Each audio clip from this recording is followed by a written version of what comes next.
തിക്കായ പാഡാണെങ്കിൽ അതിന് കൂടുതൽ അബ്സോർപ്ഷൻ ഉണ്ടെന്ന് നിങ്ങൾ കരുതാറുണ്ടോ? സാനിറ്ററി പാഡ് തിരഞ്ഞെടുക്കുമ്പോൾ പലർക്കും ഒരു കോമൺ ബിലീഫ് ഉണ്ട്. അതായത് പാഡ് തിക്കാണെങ്കിൽ അത് സേഫ് ആയിരിക്കും, ഇനി തിന്നാണെങ്കിൽ ലീക്ക് ആകുമോ എന്നൊരു പേടിയും. എന്നാൽ ഒരു ട്രൂത്ത് ഉണ്ട്. തിക്നെസ് അബ്സോർബൻസി അല്ലെങ്കിൽ ആഗിരണശേഷിയുടെ ഒരു പ്രൂഫ് അല്ല. അബ്സോർബ് ചെയ്യുന്നത് പാഡിൻ്റെ ഉള്ളിലുള്ള കോർ ലെയറാണ്.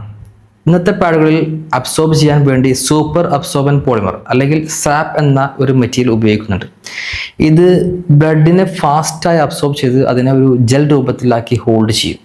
അതുകൊണ്ട് പാഡ് തിന്നായാലും കോർ സ്ട്രോങ് ആണെങ്കിൽ അബ്സോർപ്ഷൻ പവർഫുൾ ആയിരിക്കും. ഇപ്പോൾ പ്രാക്ടിക്കലായി ഒന്ന് ചിന്തിക്കാം. പാഡ് വളരെ തിക്കായാൽ മൂവ്മെൻറ്റ് അൺകംഫർട്ടബിൾ ആയി തോന്നാം, ഫ്രിക്ഷൻ കൂടുതലാകും, ഹീറ്റ് ട്രാപ്പ് ആകാൻ ചാൻസ് കൂടുതലാണ്.